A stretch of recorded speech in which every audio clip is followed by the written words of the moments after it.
26 வருட நம்பிக்கை, லட்சக்கணக்கான சந்தோஷ திருமணங்கள். கல்யாணம்னாலே தமிழ் மேட்ரிமோனி தான். எஸ், வீடு, ஸ்கூல்ஸ், ஹோட்டல்ஸ், ஸ்டோர் ரூம் இங்கெல்லாம் பார்ட்டிஷன் வால் கட்டணும்னாலும் இப்போ பில்டிங் போனஸோட first choice Renocon Rapid Wall Panels. கடகராசி பூச நட்சத்திரம் அவர் சிஎம் அமைப்புங்கிறது அவருக்கு ரொம்ப குறைவாக இருந்தனால தான் பார்த்திங்கன்னா இவ்வளோ நாள் அவருக்கு தள்ளி போகுது.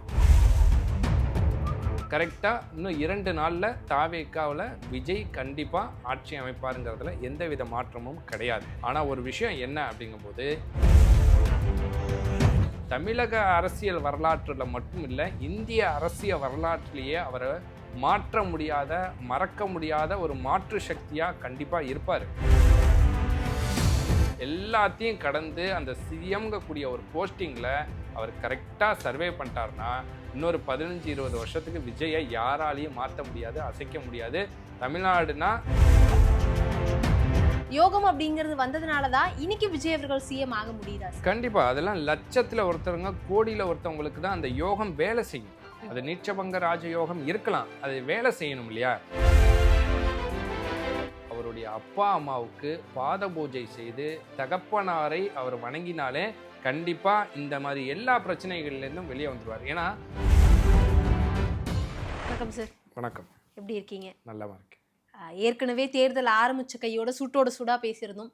விஜய் அவர்கள் 2026 எலெக்ஷன்ல சிஎம் ஆவாரா மாட்டாரான்னு நிறைய விஷயங்கள் நம்ம பேசியிருந்தோம். அப்பையிலேருந்து இப்போ வரைக்கும் அந்த வீடியோ சரியான வைரலாக போய்கிட்டே இருக்கு சார்.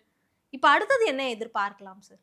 இல்லை, விஜயை பொறுத்த வரைக்குமே நான் லாஸ்ட் டைம் சொன்னது தான், கடகராசி பூச நட்சத்திரம் அவர் அந்த சிஎம் அமைப்புங்கிறது அவருக்கு ரொம்ப குறைவாக இருந்தனால தான் பார்த்திங்கன்னா இவ்வளோ நாள் அவருக்கு தள்ளி போகுது.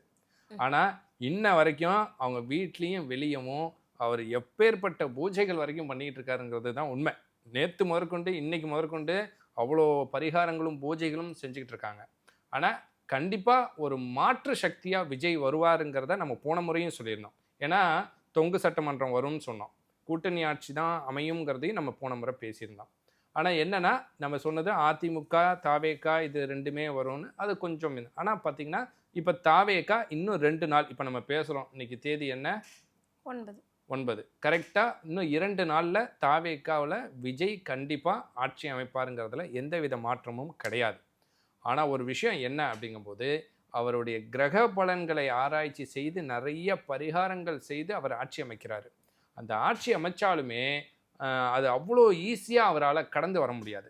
ஆனால் தமிழக அரசியல் வரலாற்றில் மட்டும் இல்லை, இந்திய அரசியல் வரலாற்றிலேயே அவரை மாற்ற முடியாத, மறக்க முடியாத ஒரு மாற்று சக்தியாக கண்டிப்பாக இருப்பார். ஆனால் இந்த 1 வருடங்களை அவர் கிராஸ் பண்ணணும். நான் போகும்போது சொல்லியிருந்தேன், ஜூனுக்கு அப்புறம் அவருக்கு ரொம்பவே சூப்பராக இருக்குது.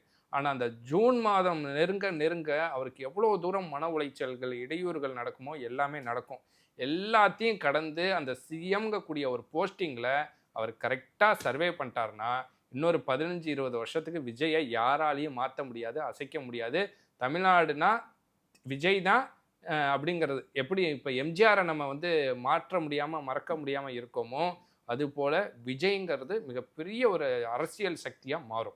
நீங்கள் சொல்லியிருந்தீங்க விஜய் அவர்கள் பூஜை புனஸ்காரங்கள் நிறைய விஷயங்களை தொடர்ந்து பண்ணிக்கிட்டு இருக்காரு கடந்த 2-3 நாட்களான்னு. 2-3 நாட்களாலாம் இல்லை, அவர் பல நாட்களாகவே பண்ணிட்டு இருக்காரு. அவர் ஆஸ்தான ஜோதிடரே ஒருத்தர் கூடயே வச்சிருக்காரு. ஒரு ஜோதிடர் மட்டும் இல்லை, திருச்செந்தூர் போனார், வீடியோ பார்த்தீங்க, ஷீரடி போனார் பார்த்தீங்க. இப்போ இந்த மாதிரியான நிறைய கோயில்கள் பூஜை புனஸ்காரங்கள் அவர் செய்கிறாரு. சொல்லப்போனால் ஒரு விதத்தில் எனக்கு ரொம்பவே சந்தோஷம்னு வைங்க.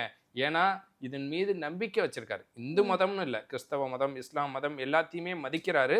ஆனால் பூஜை புனஸ்காரங்களை நம்பி செய்கிறாரு. நீங்கள் இன்றைக்கி ஒரு வீடியோவில் கூட பார்த்தீங்கன்னா, அந்த கம்யூனிஸ்ட் ஆஃபீஸோ ஏதோ போகும்போது பார்த்தீங்கன்னா கையில் சிகப்பு கயிறு, நெத்தியில் குங்குமம். அப்போ கூட ஒரு பரிகார பூஜையை முடிச்சுட்டு தான் அவர் ஆளுநரையே போய் பார்க்க போனார். ஆனால் இதே மாதிரி நிறைய கட்சி தலைவர்களும் பண்ணுறாங்களே சார், அவங்களுக்கெல்லாம் அந்த விஷயம் பலிதமாகலை. விஜய் அவர்களுக்கு பலிதமாகுதுன்னா அப்புறம் இல்லை, அவங்களாம் ஆல்ரெடி அந்த அமைப்பு இருந்தனால தான் சிஎம், டெப்யூட்டி சிஎம், மினிஸ்டர்னு இருந்தாங்க.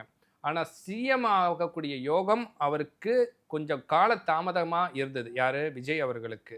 இருந்தாலுமே அந்த எதனால அந்த கிரகங்கள் பாதிப்பு, நீங்கள் அவருடைய ஜோதிடரை ஒரு இன்டர்வியூ கொடுத்துருந்தாருன்னு நான் நினைக்கிறேன். அதில் பார்த்தீங்கன்னா அந்த குரு பலகீனமாக இருக்கிறனால தான் அந்த கொடியவே நான் ரெடி பண்ணி கொடுத்தேன். அவருடைய நீச்சபங்க ராஜயோகம் இருக்கிறனால தான் அந்த யானை சிம்பல் எல்லாமே. அப்போ பாருங்க, நீங்கள் அவரோட ஒவ்வொரு அசைவுகளையும் அந்த ஜோதிடர் அவர் சொல்லக்கூடிய பரிகாரங்கள் கிரகங்களை சார்ந்து தான் அவர் ஒவ்வொரு விஷயங்களும் செய்கிறாரு. அதனால பார்த்தீங்கன்னா அவர் லேட்டாக அவருக்கு ஆட்சி கிடைச்சாலுமே இதை சரியாக பயன்படுத்திக்கிட்டா அவரை விட ஒரு பெரிய, ஏன்னா அவ்வளோ சூப்பர் ஜாதகம் அவருக்கு. அவர் சிஎம் ஆக மாட்டாருன்னு நம்ம பேசலை, கால தாமதமாகி அவர் சிஎம் ஆவார்னு தான் பேசணும். பட் அதுக்குள்ளே எவ்வளோ பிரச்சனைகள், மன உளைச்சல்கள், அவர் இடத்துல இருந்து பார்த்தா தான் அது என்னன்னு தெரியும். ஏன்னா எங்கெங்கெல்லாமோ போகணுமோ எல்லா இடத்துக்கும் போனார். அப்போ அந்த ஜோதிடர் சொல்கிறது போல் அவர் திருச்செந்தூர் போனதுக்கும் காரணம் தான் சத்ரு சம்ஹாரம். இப்போ என்ன ஆச்சு உங்களுக்கு, எவ்வளோ எதிரிகள். அவர் திமுகவை தீய சக்தின்னாரு, ஆனால் திமுக கூட்டணியில் இருக்கவங்களோட தானே இப்போ ஆட்சி அமைக்கக்கூடிய ஒரு சூழல். அப்போ பாருங்க, அப்போ அந்த கூட்டணியில் இருக்கிறவங்களோட அமைச்சாலுமே நாளைக்கு அவர் என்ன சொன்னார், திமுகவை தீய சக்தினா அவங்க செய்கிறது தப்புன்னாரு. அப்போ நாளைக்கு அதில் இருக்கக்கூடிய தவறுகளை சுட்டி காட்டும் போது அந்த கூட்டணி கட்சியில் இருக்கிறவங்க அவரை ஆதரிப்பாங்களா? அப்போ அதில் பிரச்சனைகள் வரும். அது மட்டும் இல்லாமல் திமுகவாக இருக்கட்டும் அதிமுகவாக இருக்கட்டும், ரெண்டு பேருமே நிறைய எதிர்கட்சி தலைவர், அவரும் 75 சீட்டு ஜெயிச்சாரு, இவர் 57 சீட்டு ஜெயிச்சாரு. அப்போ ரெண்டு பேருமே சட்டசபையில் ஸ்ட்ராங்காக பேசுவாங்க. அப்போ அவரால் பேச முடியுமா அந்த இடத்துல? ஒரு சட்டத்தை பாஸ் பண்ணுறதுக்கு இன்னும் எவ்வளோ அவர் சிரமப்படணும். இதெல்லாம் பார்த்தீங்கன்னா அவர் கிரக ரீதியாக காலதாமதமாகி சிஎம் ஆகக்கூடிய அமைப்பை சில பரிகார பூஜைகள்னால அவர் மறுபடியும் சிஎம் ஆகிறாரு, அதில் மாற்றமே இல்லை. ஆனால் அதில் உள்ள வலிகளையும் கஷ்டம், நிறைய துரோகங்களை எல்லாம் அவர் கடந்து வரணும். அதெல்லாம் கடந்து வந்துட்டார்னா அவர் தான் நிரந்தர சிஎம். நீங்க சொன்ன மாதிரி இந்த நீச்சபங்க ராஜயோகம் அப்படிங்கிறத பத்தி இப்போ சமீபத்தில் அதிகமாக கேள்விப்பட முடியுது. ஏன்னா விஜய் அவர்களுக்கு அந்த யோகம் அப்படிங்கிறத பத்தி பேசினதுனாலயா என்னன்னு தெரியல, உண்மையாவே அந்த யோகம் அப்படிங்கிறது வந்ததுனால தான் இன்னைக்கு விஜய் அவர்கள் சிஎம் ஆக முடியுதா? கண்டிப்பா, அதெல்லாம் லட்சத்துல ஒருத்தருங்க, கோடியில ஒருத்தவங்களுக்கு தான் அந்த யோகம் வேலை செய்யும். அது நீச்சபங்க ராஜயோகம் இருக்கலாம், அது வேலை செய்யணும் இல்லையா? கஜகேசரி யோகம் இருக்குது, பரிவர்த்தனை யோகம்னு இது மாதிரி நிறைய யோகங்கள்லாம் இருக்குது. இந்த யோகங்கள் வேலை செய்யணும். சுக்கரதசை எல்லாத்துக்கும் அள்ளி கொடுத்துறதும் இல்லை, குரு தசை எல்லாத்துக்குமே அள்ளி கொடுத்துறதும் இல்லை. சுக்கரதசையில் வீழ்ந்தவனும் இருக்காங்க, சுக்கரதோசையில் வாழ்ந்தவனும் இருக்காங்க. ஸோ அந்த கிரகங்களுக்கு அதிபதி யார், என்ன கோச்சாரம் தசாபுத்தி நடக்குது, நவாம்சம் எப்படி இருக்குங்கிறத பொறுத்து தான் அந்த நீச்சபங்க ராஜயோகமாக இருக்கட்டும் எந்த யோகமுமே வேலை செய்யும். அப்போ இவருக்கு ஆக்டிவேட் ஆயிடுச்சு. ஆக்டிவேட் ஆனதை நம்ம இன்னும் மேற்கொண்டு, இப்போ திருமணம் ஆகலைன்னா என்ன செய்கிறோம், இவருக்கு திருமணம் தடையாக இருக்குங்க அப்படிங்கும்போது பரிகாரம் பண்ணுறோம், அப்போ திருமணம் நடக்குது. குழந்தை பேர் இல்லைங்கும்போது பரிகாரம் பண்ணுறோம், அந்த குழந்தை பேர் கிடைக்குது. அதுபோல தான் இவருக்கு இந்த சிஎம் யோகம் தள்ளி போகுது. எதனால் தள்ளி போகுது? அப்போ திருச்செந்தூர் குருஸ்தலம் போயிட்டு வாங்க, ஷீரடி அவர் குரு சமஸ்தான் அங்கே போ, அது சரியாகும். அப்போ சத்ரு சம்ஹார யாகம் பண்ணுங்க. ஸோ அந்த எதெல்லாம் அவருக்கு அந்த குருவுனால அந்த தாமதப்படுத்துதோ அது எல்லாத்தையுமே சரி பண்ணுறாங்க. சரி பண்ணும்போது ஆட்டோமேட்டிக்காக காலதாமதமானாலும் அவருக்கு சில பிரச்சனைகளோட சில மன உளைச்சல்களோட அவர் இன்னும் 2 நாள், அதிகபட்சம் 12ஆம் தேதிக்குள்ளே அவர் சிஎம்மாக கண்டிப்பாக கையெழுத்து போடுவார். அதில் பதவி ஏற்பு கண்டிப்பாக நடக்கும், அதில் மாற்று கருத்தே இல்லை. ஆனால் அதுக்கப்புறமும் அதை எப்படி அவர் ஓவர் கம் பண்ணி கொண்டு போகிறாருங்கிறதுல தான் பிரச்சனையே இருக்குது. நீங்கள் சொல்லியிருந்தீங்க மே 12ஆம் தேதி அன்னைக்கு அதுலேருந்து வாய்ப்புகள் இருக்குது அப்படின்னு. ஆனால் தாவிகா சைட்லேருந்து சொன்ன தேதி என்னென்னா மே 7ஆம் தேதி. அந்த 7க்கும் அவருக்கும் அப்படி என்ன சார் நெருக்கம்? எல்லாமே அவர் ஜோதிட ரீதியாக பண்ணுறாருன்னு ஒரு விமர்சனமும் அவர் மேலே இருக்குது. அதை எப்படி பார்க்குறீங்க? இல்லை, பொதுவாக எல்லாமே ஜோதிட ரீதியாக பண்ணுறாருன்னு விமர்சனம் இல்லை, உண்மை அதுதான். அவருக்கு அது மீது நம்பிக்கை இருக்குது. எல்லாருமே 1 சீட்டு வருவாரா 2 சீட்டு வருவாராங்கிற இடத்துல 108 சீட்டு ஜெயிச்சிருக்காரு.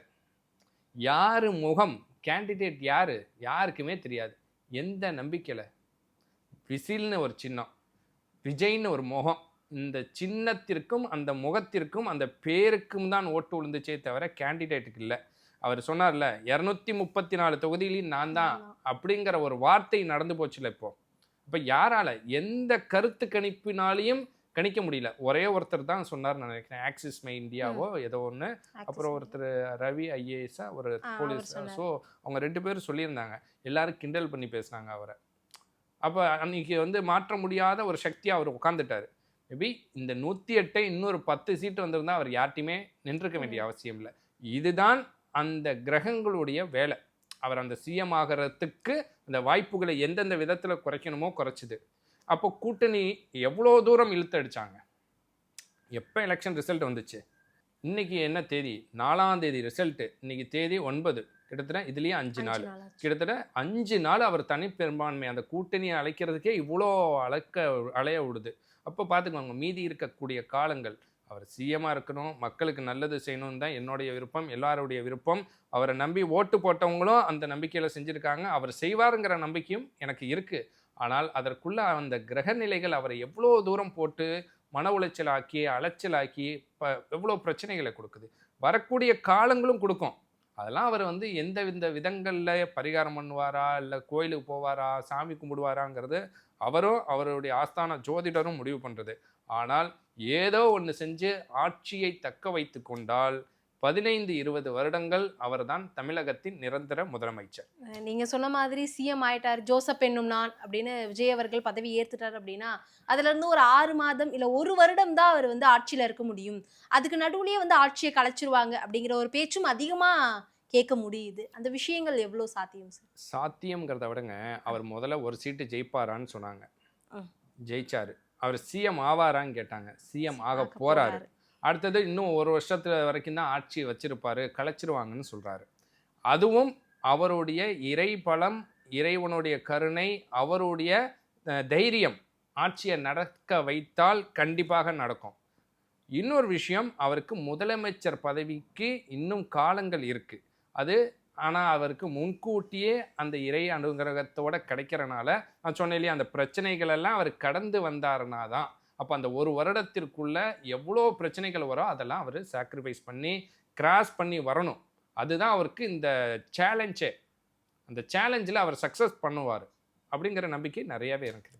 நீங்க சொல்லியிருந்த மாதிரி நிறைய யோகங்கள் அவருக்கு ஒர்க் அவுட் ஆயிருந்தாலும் ஒரு 5 நாள் பக்கம் ஆயிடுச்சு இந்த பக்கம், இருந்தாலும் இப்போ வரைக்கும் அவருக்கு அந்த பெரும்பான்மையை நிரூபிக்கவே முடியல. எந்த கிரகத்துடைய சேர்க்கையினால இந்த விஷயங்கள் அவருக்கு இவ்வளோ டிலே சார்? உண்மையை சொல்ல போனால் சூரியன் அவருடைய தகப்பன் தாயின்னு இருக்கு.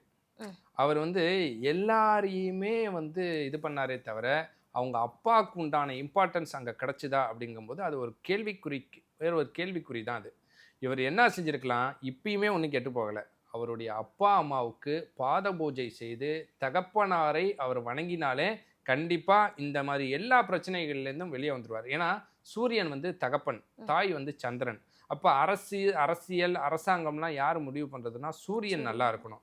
ஸோ இவர் ஜாதகத்தில் நல்லா இருக்குது, நல்லா இல்லைன்னு சொல்லலை. ஆனால் தாய் தகப்பனுக்குண்டான சரியான இடத்தையோ அவர்களுக்கு மரியாதையோ கொடுக்கலைன்னா அந்த கிரகங்கள் என்ன செய்யும், அதோடைய தன்மைகளை வெளிப்படுத்தும். அப்போ திரு விஜய் அவர்கள் தாய் தகப்பனாருக்கு பாத பூஜை செய்து தகப்பனாருக்கு உரிய முக்கியத்துவம் அந்த தாவேக்கால கொடுத்தாருன்னா அதை அசைக்க முடியாத, எந்த பிரச்சனையும் இல்லாத அந்த கட்சியை சிறப்பாக அவரால் நடத்த முடியும். தேர்தலுடைய ரிசல்ட் வந்த அன்னைக்கு முதல்ல அவர் ஜெயிச்சிட்டாருன்னு தெரிஞ்ச உடனே நேராக அடையாருக்கு போய் அவங்க அம்மா அப்பா காலில் விழுந்து ஆசீர்வாதம் வாங்கிட்டு தான் பெரம்பூர் போயிட்டு சர்டிஃபிகேட்டே வாங்கியிருந்தாருல சார்? இல்லை, அதெல்லாம் இருக்கட்டும். அதுக்கு முன்னாடி என்ன நடந்தது, இப்போ என்ன நடக்குதுன்னு இருக்கு. அப்பா இருக்காரு, அப்பாவுடைய ஆலோசனை இப்படி தான் நடக்குதாங்கிறதுலாம் இருக்கு இல்லையா? வெளியில் பார்க்குறது வந்து எல்லாமே உண்மை இல்லை. சரி, அப்படி சொல்கிறீங்களே, இன்ன வரைக்கும் அவங்க மனைவி குழந்தைகள்டேருந்து ஏதாவது ஒரு தகவல் வந்துச்சா? மனைவி வாழ்த்து சொன்னாங்களோ, இவர் மனைவியை போய் பார்த்ததோ, இவர் மனைவிகிட்ட பேசுனதோ, குழந்தைகள் வாழ்த்து சொன்னதோ ஏதோ நடந்துதா? ஸோ அதுலேருந்தே தெரியலையா அவருடைய குடும்பத்துக்குள்ளன்னு சில குழப்பங்கள் இருக்குது. அந்த குழப்பங்களை வந்து அவர் சரி செய்தால் அரசியல் வாழ்க்கை சிறப்பாக இருக்கும் அவருக்கு. நிறைய விஷயங்களை பகிர்ந்துக்கிட்டீங்க சார், மிக்க நன்றி. நன்றி.